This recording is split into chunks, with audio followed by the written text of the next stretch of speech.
snowbound forests of Montana, where wind cut through the pines like a blade and silence pressed heavy on a lonely cabin. Jack Walker had learned to live without expecting miracles. But on this frozen night, a soft sound at the door broke the quiet, and when he opened it, everything changed. If you believe that even in the coldest moments, hope can still arrive, leave an amen. Early winter had settled over the northern edge of Montana, the kind of cold that arrived quietly and stayed, wrapping the forest in pale light and soft, relentless snow. And in that stillness stood a small wooden cabin where Jack Walker lived alone, a former Navy SEAL in his early 40s, who had chosen distance from towns and people, not because he disliked them, but because silence was easier to manage than memories. Jack was tall and solidly built, his movements economical and controlled, his face defined by sharp lines and steady eyes that rarely revealed emotion. A man shaped by years of discipline and loss, shaped especially by a mission overseas that ended with lives saved but teammates lost, an event that left him respected by others yet inwardly withdrawn, careful, slow to trust comfort or peace. And now his days followed simple routines of chopping wood, checking traps, maintaining the cabin, routines that gave structure without demanding feeling, routines that filled time without asking questions. That evening, the snow had been falling steadily for hours, not violent, but thick enough to soften every sound, and the forest seemed closer than usual, pressing in on the cabin as the wind moved gently through the pines, carrying cold air that crept through the walls, while Jack sat near the stove with a mug of coffee gone lukewarm, his thoughts unfocused, drifting between nothing and everything, aware of the familiar emptiness that came when there was no mission to complete and no one expecting him anywhere. He had learned over time that this emptiness was safer than hope, because hope had a way of reopening doors he had closed deliberately. Yet even so, his instincts never fully slept. And when a faint sound reached him from outside, something softer than the wind, something out of rhythm with the forest, his body responded before his mind did, shoulders tightening, breath slowing, attention sharpening, a reaction born from years when hesitation could mean death. The sound came again, a muted scrape against wood, followed by a low, almost hesitant whine. And Jack stood, moving quietly across the room, each step placed with care as though someone might be watching, though the logical part of him knew how unlikely that was. But logic had never saved him in the past, awareness had. He paused near the door, listening, his hand resting on the handle, feeling the cold through the metal, his thoughts briefly touching on how long it had been since anyone had knocked on his door, how long it had been since anyone had needed him for anything beyond what his own hands could manage, and that thought stirred an unfamiliar tension in his chest. When he finally opened the door, the cold rushed in immediately, sharp and clean, carrying with it the smell of snow and pine, and in the wash of pale light from inside the cabin, he saw her, a German shepherd standing on the porch, her coat thick and darkened by snow, her posture alert but not aggressive, her eyes fixed on him with an intensity that stopped him mid-breath,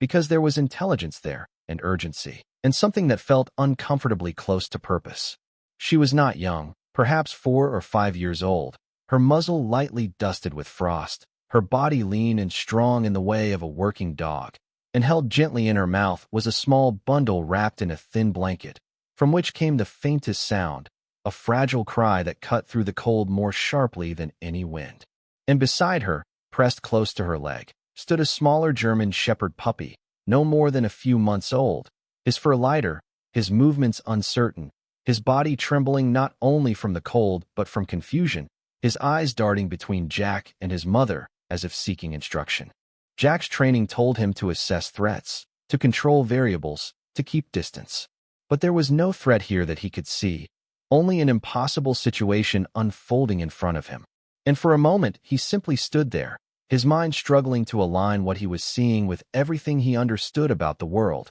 because wild or stray dogs did not bring children to doors. And yet here was a child, alive, breathing, utterly dependent. The mother dog stepped forward carefully, slow enough that Jack could see the deliberate control in her movement, and she lowered the bundle onto the wooden boards of the porch, then stepped back, positioning herself between Jack and the puppy, not in challenge but in protection, her gaze never leaving his face. And in that silent exchange, Jack felt something shift, a recognition that did not come from logic but from experience, because he had seen this look before in the eyes of soldiers under his command, the look that said everything depended on what happened next. He knelt instinctively, bringing himself lower, reducing the space between them without invading it. And only then did he see the child clearly, a newborn wrapped too thinly for the weather, skin flushed from cold, lips trembling as another weak cry escaped, and the sound went straight through him,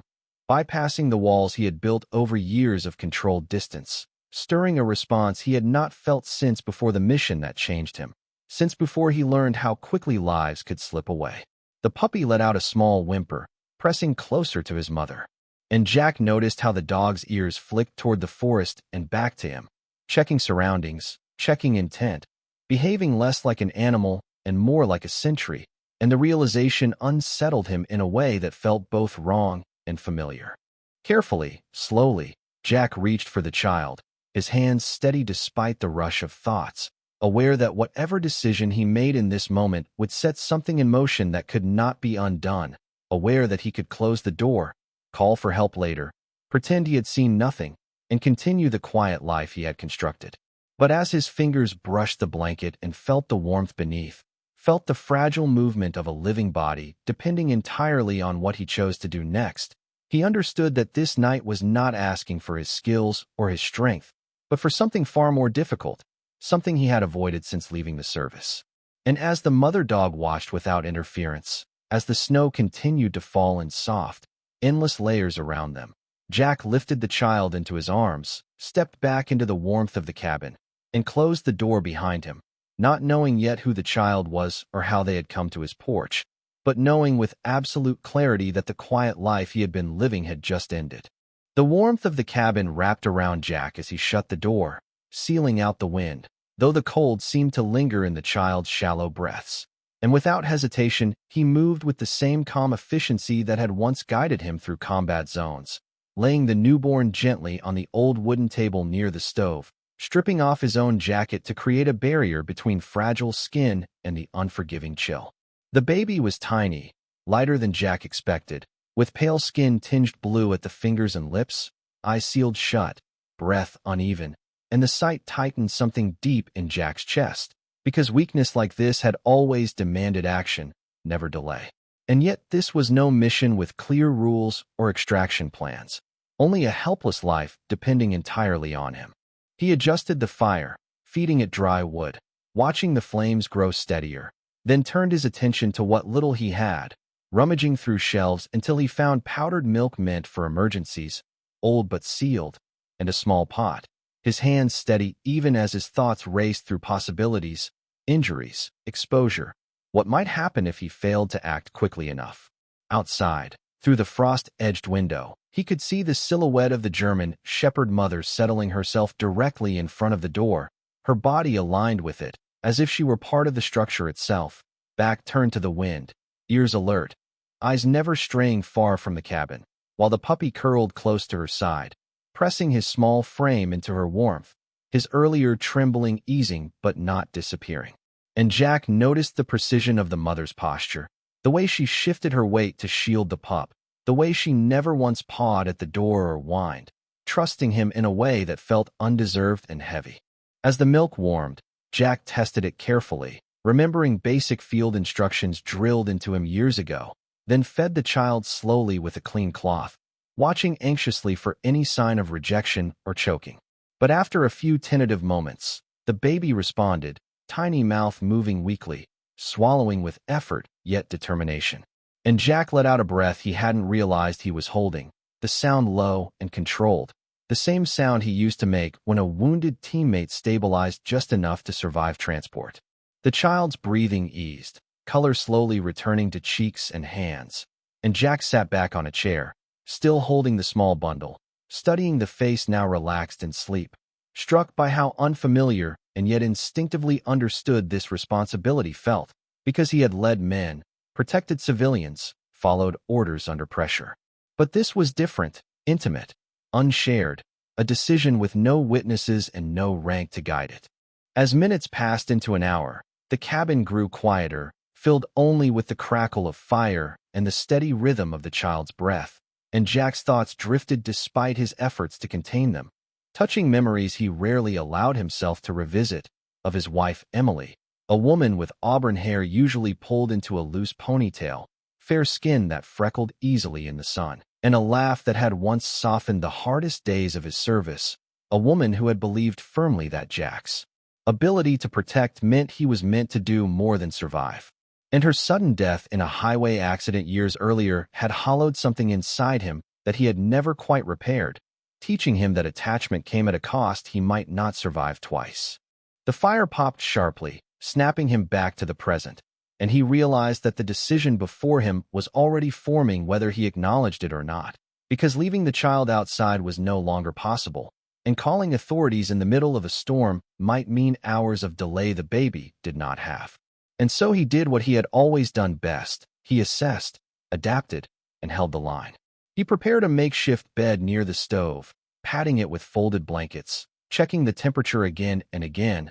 adjusting distance from the fire until it felt right, then laid the baby down carefully, watching for any sign of distress, his body angled protectively without conscious thought. Outside, the mother dog shifted slightly but did not move away. And when Jack cracked the door just enough to look out, cold air rushing in around his boots, she met his eyes calmly, her gaze steady and unwavering, as if confirming an unspoken agreement, and Jack nodded once, a small gesture that surprised him with its sincerity, before closing the door again. As the night deepened, Jack found himself sitting in the chair beside the child, fully dressed, unwilling to sleep, his mind running through contingencies, possible explanations, dangers he could not yet see. And with each passing minute, the realization settled more firmly that whatever brought that child to his porch was not finished with him yet, and that silence, the silence he had built his life around, had finally been broken in a way that could not be undone.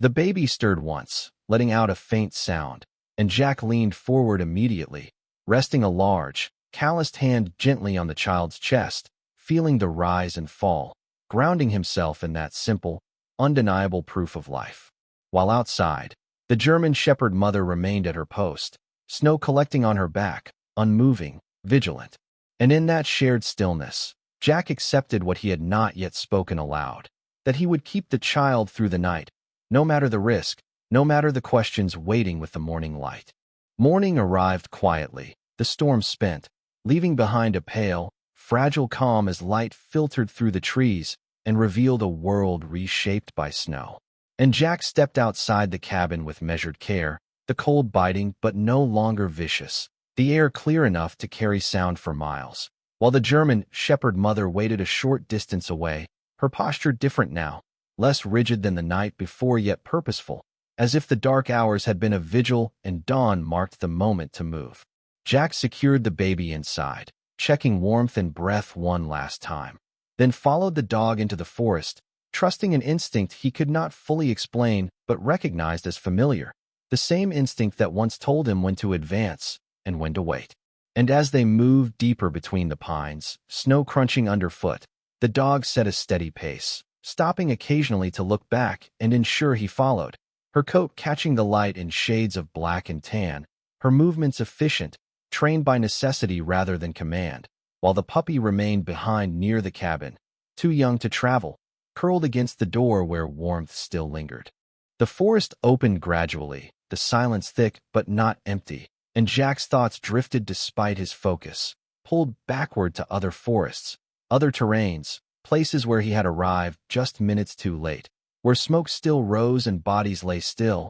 where the outcome had already been decided before he could change it. And the memory tightened his jaw, because no amount of training had ever prepared him for the weight of that timing, for knowing that effort sometimes mattered less than arrival. The dog slowed near a small clearing where the snow was disturbed, uneven, marked by signs of struggle and collapse, and Jack's chest tightened before he even saw her. A young woman lying partially buried, her form outlined by frost, her dark hair loose from beneath a knit cap, strands frozen against her pale skin, her features soft but strained, frozen in an expression that spoke of pain and resolve rather than fear. And as Jack knelt beside her, he noted the details automatically, the way her hands were positioned, the way her body curved inward as if shielding something that was no longer there, the way her clothing, though worn, had been arranged carefully, suggesting intent rather than accident. She could not have been more than her mid-20s, slender with fine features and olive-toned skin now dulled by cold.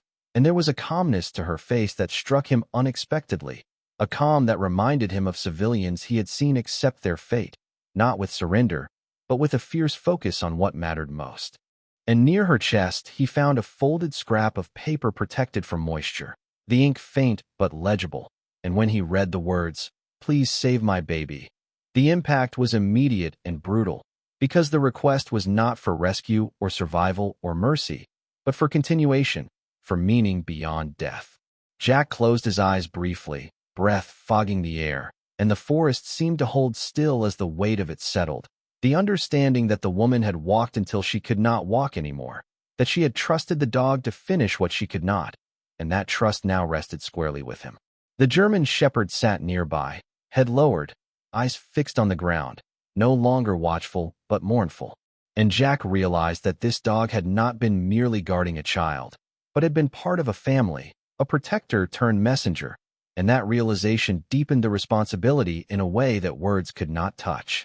He stood slowly, scanning the area, noting broken branches and tracks half filled by snow, signs that the woman had struggled on alone for some distance before collapsing. And the practical part of him cataloged details even as the human part recoiled, because practicality was a shield he had learned to use when emotion threatened to overwhelm. He returned to the woman, removed his gloves, and gently closed her eyes, a small act that felt necessary, grounding. And then he set about the task of burial, choosing a spot beneath a large pine where the ground, though frozen, could be worked with effort, his hands moving steadily as he dug, muscles burning, breath controlled, each movement deliberate, because this, too, was a kind of duty, one that required presence rather than speed. As he worked, memories surfaced uninvited, of faces he had promised to protect, of families he had met afterward, of apologies spoken and unsaid, and with each shovelful of snow and earth he acknowledged the familiar ache of arriving too late, even as he recognized the difference this time, because though he could not save the mother, he could still honor the request she had left behind. When the grave was ready, he lifted the woman carefully, laying her to rest with a gentleness that surprised him, arranging her hands over her chest, placing the folded note between them, and covering her with earth and snow until her form blended back into the forest. Then he fashioned a simple marker from fallen branches, pressing it into the ground, the gesture quiet and unceremonious but sincere. The German shepherd rose and stepped forward, lowering her head briefly toward the grave before turning back toward the cabin, and Jack followed, the promise forming not as words but as resolve, solid and unyielding, because promises were something he understood best when they were internal, unspoken, and absolute. On the walk back, the forest seemed different, less neutral, as though it had revealed something it usually kept hidden. And Jack felt the weight of the child waiting behind him, the future condensed into a fragile form that demanded action rather than reflection. And by the time the cabin came into view, the decision had settled fully, not as impulse but as commitment, because whatever dangers lay ahead, whatever questions followed, he would see this through. He would protect the child, not out of obligation or redemption, but because someone had trusted him with the last thing she had, and he would not fail her now. The day had barely begun to lift the gray from the forest when Jack noticed the first sign that the silence he relied on had changed, not through sound but through absence, because the birds that usually returned after a storm remained quiet, and the dog sensed it too. The mother German shepherd rising from her resting place near the cabin with a stiffness that signaled alert rather than rest, her ears angled forward, her body positioned squarely toward the narrow trail leading out of the trees, while the puppy stayed close behind her, smaller now against the wide stretch of snow,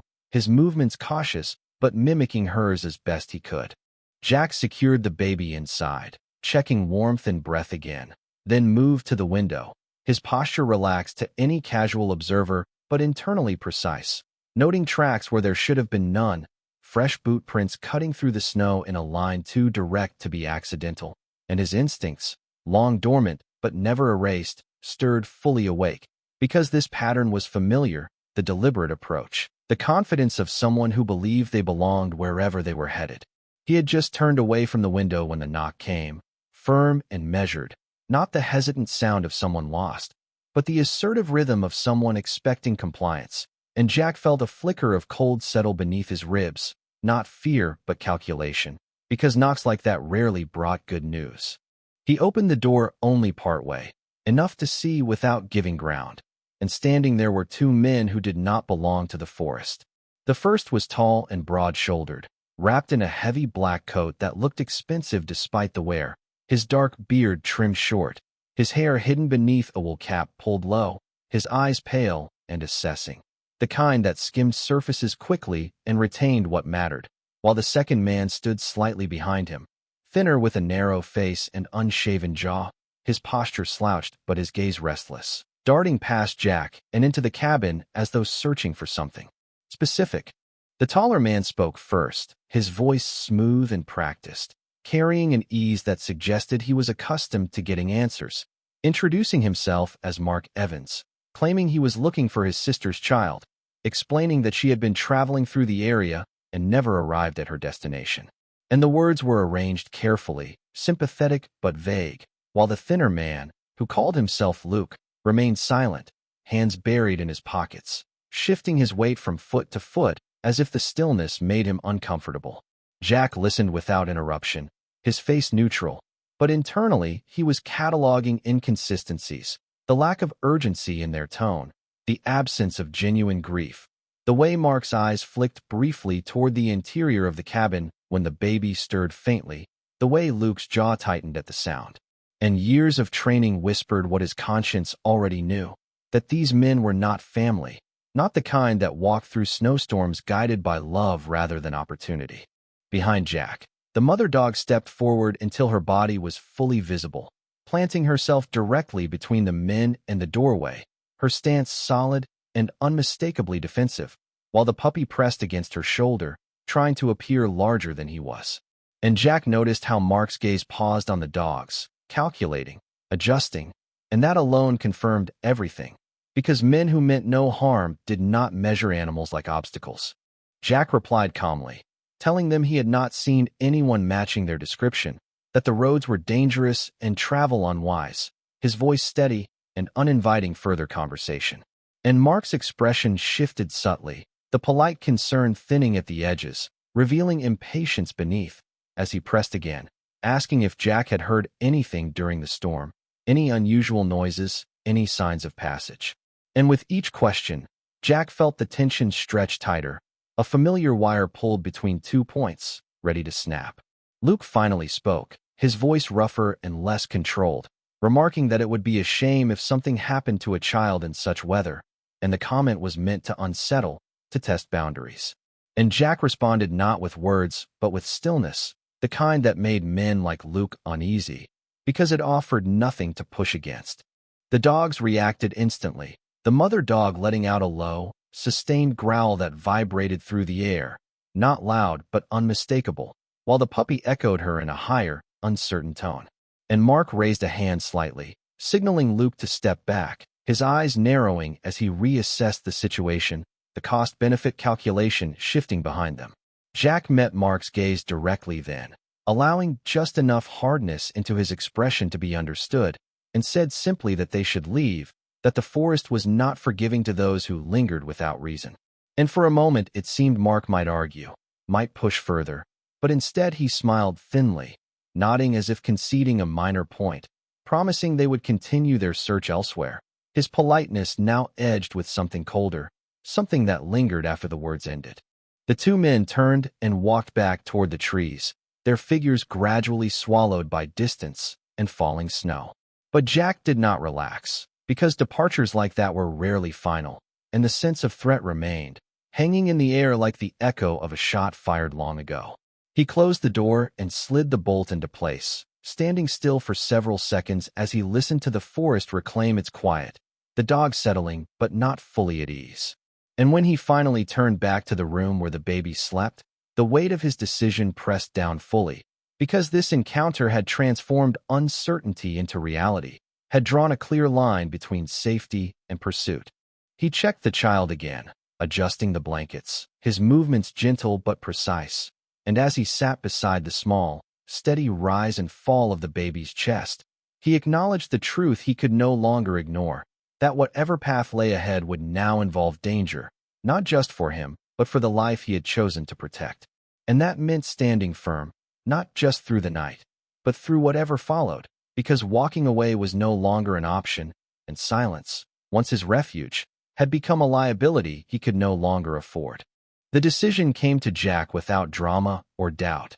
settling into place with the same quiet certainty that had guided him through countless choices under pressure. Because once the men had left and the forest reclaimed its stillness, he understood that the cabin had ceased to be a refuge and had become a marker on someone else's map, and markers invited return. He moved through the space with purpose, packing only what mattered, his actions economical, boots by the door, extra blankets folded tight, food sealed and counted, the baby checked and rechecked, warmth adjusted, breathing steady. And as he worked, he felt a subtle shift inside himself, a loosening of the narrow focus that had once defined his days, because this time his calculations included more than survival, they included consequence. He glanced out the window repeatedly, reading the snow for signs, noting how tracks could betray direction, how wind would erase some evidence, but not all. And he chose the timing carefully, not rushing, because haste left patterns, and patterns told stories, and the men who had come to his door were the kind who listened closely to stories left behind. The mother German shepherd watched him from near the hearth, her eyes following each movement, understanding without command, her body language calm but ready, while the puppy hovered near her flank, his curiosity tempered by the instinct to stay close, his ears too large for his head, his coat still soft with youth. And Jack recognized the dynamic immediately. Leader and learner, responsibility passed through proximity rather than instruction. He wrapped the baby securely, testing straps and knots, ensuring nothing could slip or loosen. And as he lifted the small weight against his chest, he felt the unfamiliar steadiness that came with having something to protect that could not protect itself, a steadiness that quieted the lingering noise of old fears, because for the first time since leaving the service, his direction was not defined by avoidance, but by intent. Before leaving, he walked the perimeter one last time, erasing what tracks he could, dragging branches lightly across snow, minimizing the story his departure would tell. Then he paused at the door, taking in the cabin's sparse interior, the chair by the stove, the marks on the wall where seasons had been measured, and he accepted that leaving it behind, even temporarily, was a necessary loss, one he could bear if it meant the child would be safe. Outside, the air was sharp but clear, the kind of cold that burned without malice, and Jack adjusted his grip, stepping onto the narrow trail that would lead toward the road, and then to the town beyond, choosing a route that wound rather than cut straight, trusting distance over speed, while the mother dog fell into position at his side, close enough to touch but not crowding, and the puppy followed, struggling briefly through deeper snow before finding a rhythm, his determination outweighing his size. As they moved, Jack's thoughts turned inward, not to memories of the past, but to the future he had long refused to imagine, the shape of days that might include voices, schedules dictated by need rather than habit, the possibility of connection that did not end in loss by default, and the realization unsettled him even as it steadied his steps, because change, once invited, rarely stayed small. The trail widened near the old logging road, and there Jack slowed, listening, scanning, ensuring they were alone, then continued, the dogs adapting easily, the mother alert to every sound, the puppy glancing back often as if checking that the cabin still existed, that leaving it did not mean abandonment. And Jack felt a flicker of understanding at that glance, recognizing his own long habit of checking behind him, even after choosing to move forward. Several miles in, the landscape softened, trees thinning, sky opening, and Jack spotted movement ahead that made him stop short. A lone figure on the road, and he signaled the dogs to hold, waiting until the person came into clearer view. A woman walking carefully with a bundle of firewood balanced on her hip, her posture upright despite the load, her pace measured and unhurried. When she noticed Jack, she stopped as well, surprise flickering across her face before settling into guarded curiosity. And as she approached, Jack took note of her quickly, a woman in her early 30s, average height, slender but strong, dark blonde hair braided and tucked beneath a knit hat, skin fair and weathered from outdoor work, eyes steady and thoughtful, the kind that evaluated before reacting. She introduced herself simply as Sarah Miller, a neighbor from further down the road, her voice calm and unforced, and when she noticed the baby, her expression softened immediately, concern replacing caution, and Jack felt a brief tension ease, because genuine concern had a texture he recognized. He kept his explanation minimal, stating only that the child needed warmth and safety. And Sarah nodded, not pressing for details, offering instead information, telling him the road into town was passable but slow, that snow plows had cleared partway, that the church would be open. And her manner suggested a woman accustomed to helping without demanding explanation, a trait shaped, she said quietly, by having once needed help herself after a winter accident had taken her husband and left her rebuilding alone. The dogs watched her closely, the mother assessing, the puppy curious, and when Sarah crouched slightly, extending a hand palm down without reaching, the mother dog allowed a brief sniff before turning back to Jack. Acceptance granted, but provisional, and Sarah smiled faintly at that, understanding boundaries. They parted without ceremony, Sarah continuing toward her cabin, Jack resuming his route. And the encounter reinforced his choice, because it reminded him that town meant resources, meant eyes and walls, and systems that could absorb risk better than isolation ever could. As the afternoon waned, fatigue set in, but Jack adjusted his pace, taking short rests when needed, mindful of the baby's warmth and the puppy's stamina, redistributing weight, breaking the journey into manageable segments. And with each step the path away from the cabin became more real, the commitment less abstract. When the lights of town finally appeared through the trees, distant but unmistakable, Jack felt a release he had not anticipated, not relief exactly, but confirmation, because the choice to leave had not diminished him, it had clarified him. And as he crossed the last stretch of snow-covered road with the mother dog steady at his side, and the puppy pressing forward with stubborn resolve, he knew that whatever awaited them beyond the trees would be faced together, and that the quiet life he had protected for so long had given way to something more demanding and, unexpectedly, more alive. By the time Jack reached the edge of town, dusk had begun to settle, the sky turning the muted color of steel as lights flickered on one by one along the narrow main road,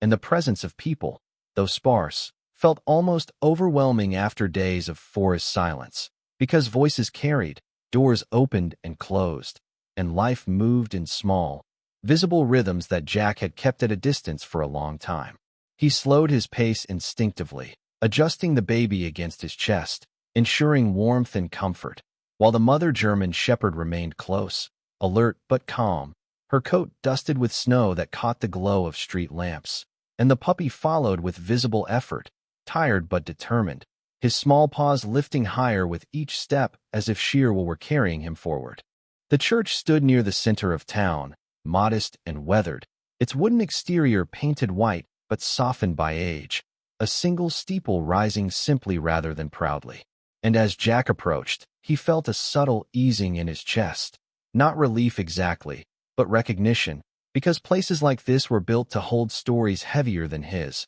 built to receive rather than question. The door was open, lights spilling out onto the snow, and inside he saw a man standing near the front pews, tall and broad, with graying hair cut short, and a neatly trimmed beard that framed a face marked by lines earned through years of listening rather than speaking. And when the man turned, his eyes were steady and kind, assessing without suspicion, and he introduced himself as Pastor Thomas Reed, his voice low and even, his posture relaxed but grounded, a man who carried authority quietly, shaped, he later said, by growing up as the eldest son in a family that lost its father early, responsibility arriving before readiness. Jack explained only what was necessary, his words sparse but honest, and Thomas did not interrupt, did not rush, his gaze shifting briefly to the baby and then to the dogs, taking in the whole picture rather than isolating parts. And when Jack finished, Thomas nodded once and gestured them inside,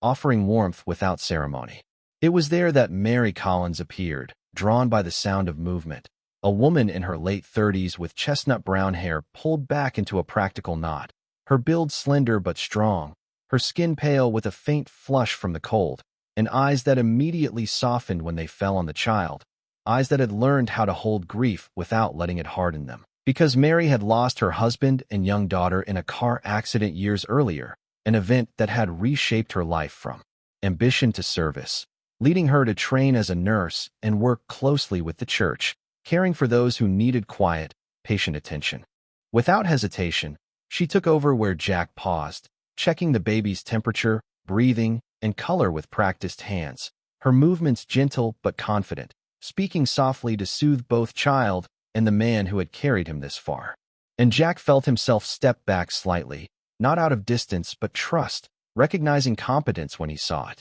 The dogs were guided to a corner near the door, where bowls of water were brought without question, and the mother dog settled quickly, watching everything with a composed vigilance that did not interfere, while the puppy curled beside her, exhaustion finally overtaking curiosity. As Mary worked, she spoke quietly, not asking for details, but explaining what she was doing, how the baby showed signs of exposure but was responding well, how warmth and monitoring would be critical through the night. And Jack listened closely, absorbing each word, the weight of responsibility shifting slightly but not disappearing, because trust did not mean release, it meant shared burden. Pastor Thomas stepped away briefly to make calls, his tone measured as he contacted local authorities, explaining the situation without dramatization. And Jack noted how the process unfolded calmly, without alarm, because this was a town accustomed to handling things together, not perfectly, but with intention. While they waited, Mary held the baby close, rocking gently, humming under her breath, a simple tune that carried no words but conveyed steadiness. And Jack watched her, noticing how naturally she adjusted, how the baby's breathing synced with her movements, how her expression held both tenderness and restraint, as if she knew better than to claim what she might have to let go. When she finally looked up at Jack, her gaze was open, curious but respectful, and she asked his name, his role in all this, and Jack answered plainly, offering facts without embellishment. And she nodded, not pressing further, her acceptance immediate but thoughtful. And in that exchange, Jack felt something unfamiliar, a sense of being seen not as a problem to solve, but as a person within a situation. The police arrived later, led by Officer Daniel Brooks, a man in his early 40s with a square jaw, light stubble, and tired eyes that had seen more than his uniform suggested. His demeanor professional, but not rigid, shaped, he explained briefly, by years of working a small-town beat where lines blurred between duty and familiarity. And Jack relayed what he knew, recounting the men who had come to his cabin, their names, their manner, and Brooks listened intently, asking precise questions, already forming connections, because rumors of missing persons and suspicious activity had been circulating quietly for weeks. As statements were taken and plans outlined, Jack felt the tension of the past days begin to redistribute, not vanish, but settle into manageable channels, because responsibility was now shared among systems rather than resting solely on his shoulders. And yet, when Mary handed the baby back to him briefly so she could prepare supplies, Jack's grip tightened instinctively. The bond formed not through time, but through necessity. And he understood then that trust in others did not diminish his own commitment, it clarified it. The chapter of isolation was closing, replaced by something less predictable but more honest. And as the night deepened outside the church windows, snow continuing to fall softly, Jack sat on a bench with the baby sleeping against his chest, the dogs resting nearby, Mary speaking quietly with Pastor Thomas a few rows away, and he allowed himself, for the first time since leaving the forest, to believe that there were places meant to catch people when they stepped out of the dark, places built not of walls alone, but of quiet, steadfast care. And when Officer Brooks finally confirmed that an investigation would begin immediately, that the child would be protected, Jack nodded, accepting the next stage of the journey with the same resolve that had carried him this far, knowing that he had chosen correctly, not because the danger had passed, but because he was no longer facing it alone. The days that followed unfolded with a quiet intensity that Jack recognized well, the kind that came not from chaos but from deliberate movement, from systems waking up and turning their attention toward a problem that could no longer be ignored. And as snow continued to fall softly outside the church and nearby buildings, the investigation moved forward in ways that were mostly invisible yet steadily effective. Officer Daniel Brooks returned the next morning with another man in tow, Detective Alan Pierce from the county unit, a lean man in his late 40s with salt and pepper haircut close to the scalp, a sharp nose and eyes that missed very little, his demeanor calm but probing, shaped by years working cases that involved people who hid behind ordinary faces. And Jack sensed immediately that this was a man who listened more than he spoke, who let others reveal themselves. They sat together in a small office behind the church sanctuary, the air smelling faintly of old books and coffee. And Jack recounted everything again, not embellishing, not minimizing, describing the men who came to his cabin, their names, their posture, the way they asked questions that circled rather than landed. And as he spoke, Pierce took notes sparingly, occasionally glancing up, his gaze steady, connecting details without interrupting, while Brooks filled in gaps about similar reports from neighboring towns, whispers of missing women, undocumented workers, transient families whose disappearances had never quite aligned until now. Mary Collins joined them briefly to provide her observations, her voice soft but precise as she explained the baby's condition and how exposure suggested hours rather than days in the cold, her clinical clarity lending weight to the timeline. And Jack noticed how naturally she balanced empathy with professionalism, a skill forged, he knew, by having once let emotion overwhelm her and learning painfully to regain control without losing compassion. The truth emerged not as a single revelation but as a convergence. The names Mark Evans and Luke flagged in records tied to a larger operation moving people through rural routes, exploiting isolation and trust. And when Pierce confirmed that warrants had been issued and arrests were underway,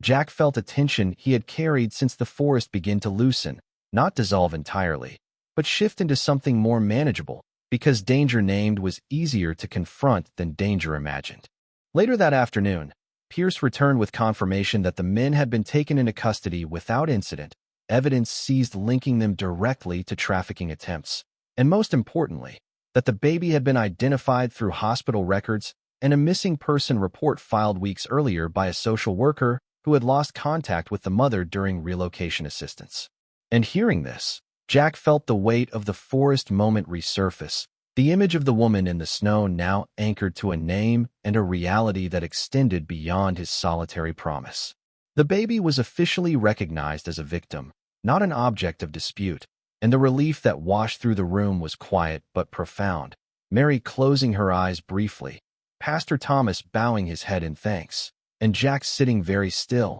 absorbing the confirmation that what he had carried, protected, and worried over had mattered beyond his own sense of duty. It was Pierce who broached the next subject carefully, explaining that while the system would take over long-term decisions, the immediate need was stability. And given Jack's role in the rescue and the clear bond already formed, the court would likely approve him as a temporary guardian if he was willing. The words hung in the air heavier than any threat Jack had faced so far, because this was not a decision about survival or strategy. It was about presence, consistency, and vulnerability. Jack asked for time, a brief walk outside, and as he stepped into the cold air, he found the dogs waiting near the church steps, the mother rising to meet him, her expression unreadable but attentive, the puppy bounding forward with renewed energy now that warmth and food had returned. And Jack crouched instinctively, resting a hand on the mother's neck, feeling the steady strength beneath her coat,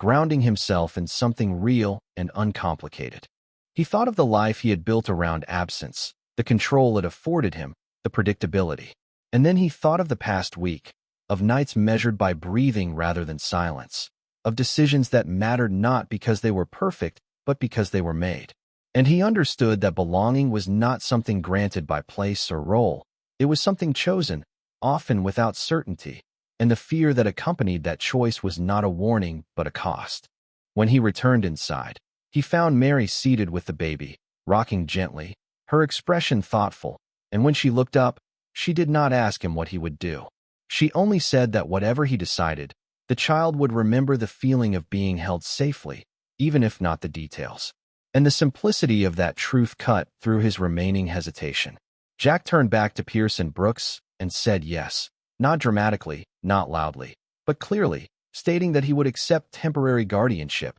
that he would ensure the child's safety and cooperate fully with any requirements. And as he spoke, he felt the unfamiliar sensation of commitment settling in his chest, not heavy but anchoring, as if something that had been drifting for years had finally found ground.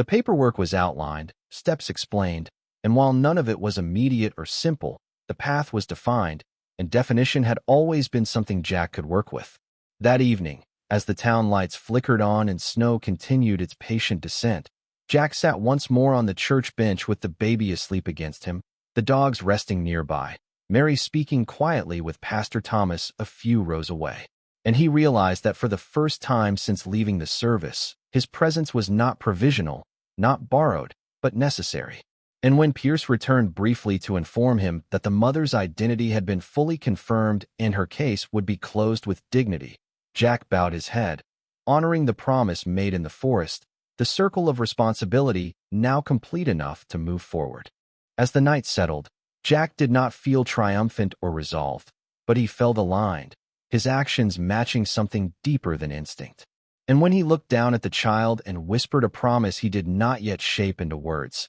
he knew that this acceptance marked a turning point, not the end of danger or uncertainty, but the beginning of a life that required him fully, and he was ready to answer that call. Spring arrived without announcement, easing its way into the mountains as the snow retreated inch by inch and the air softened. And Jack stood on the porch of his cabin, watching the change with a stillness that felt earned rather than empty, because the months since the winter storm had reshaped his life quietly and completely, not through grand gestures, but through daily commitments that demanded presence rather than force. The adoption papers had come through after weeks of interviews, visits, and evaluations, all handled with steady patience by the county. And when the judge finally signed the order, Jack had felt no surge of triumph, only a deep, grounding certainty, the kind that settled into bone and stayed. And he named the child Noah, choosing a name that spoke not of survival alone, but of passage,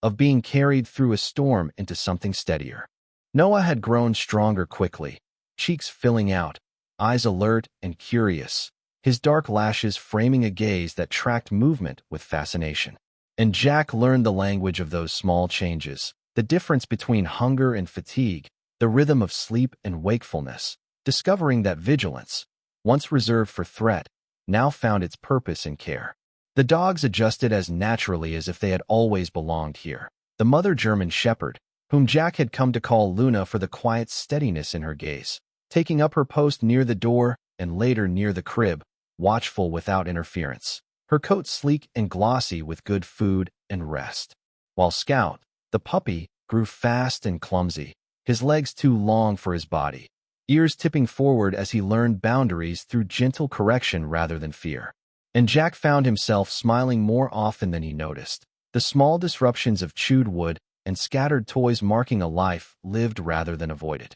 Mary Collins visited regularly, at first in her professional role, checking Noah's development, advising on feeding and schedules. But over time her presence shifted, becoming less about assessment and more about companionship, her chestnut hair often pulled back loosely, strands escaping when she laughed, her posture relaxed in the cabin's familiar space, her hands confident yet gentle as she helped without taking over. And Jack appreciated that balance deeply, because it mirrored his own learning curve, the tension between control and trust easing into something cooperative. Their relationship developed without urgency, shaped by shared tasks and quiet conversations rather than declarations, evenings spent at the table with mugs of tea, discussing ordinary things, weather, town events, the way Noah seemed fascinated by light through the window. And sometimes heavier topics surfaced naturally, Mary speaking of her past loss with honesty rather than sorrow,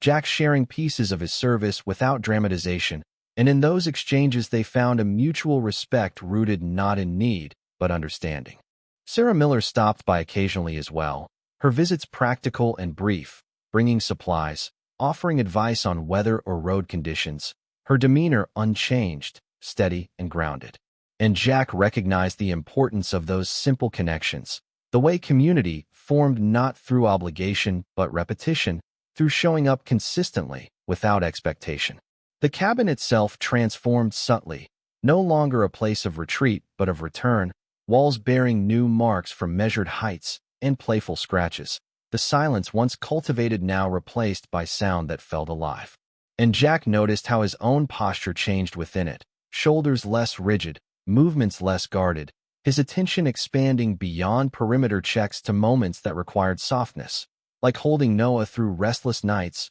or guiding Scout away from danger with patience rather than command. One morning, clear and bright, Jack stepped outside with Noah cradled securely against him, the child bundled warmly, eyes wide as he took in the world, and the dogs followed, Luna settling at Jack's feet while Scout circled with youthful energy. And the mountains stood unchanged in the distance, vast and indifferent, yet Jack felt no pull to disappear into them, because what he had found here did not confine him, it anchored him. Mary arrived shortly after, her car crunching softly along the drive, and she joined them on the porch, leaning lightly against the railing, her presence easy and unforced. And together they watched Noah reach out toward the dogs, fingers curling in fascination, Luna responding with calm acceptance, Scout offering a tentative lick before retreating, and Jack felt a warmth spread through him that had nothing to do with the sun. He thought then of the promise made in the forest, of the woman who had entrusted her child to chance and instinct, and he understood that the promise had not ended with survival or safety. It continued here in continuity, in the willingness to build something that lasted beyond crisis. The legal responsibilities, the ongoing risks, the memories that still surfaced at unexpected times, none of these vanished. But they no longer defined the limits of his life, because Jack had learned that strength was not measured by distance maintained, but by closeness sustained, and the discipline that once kept him alive now served a different purpose, ensuring stability, consistency, and care. As the morning unfolded, light shifting across the porch, Jack held Noah a little tighter, feeling the steady heartbeat against his chest. And in that moment the realization came without effort or resistance, clear and final, that the most important mission of his life was not behind him in uniform or ahead of him in uncertainty, but present and breathing, requiring not tactics or strategy, but devotion.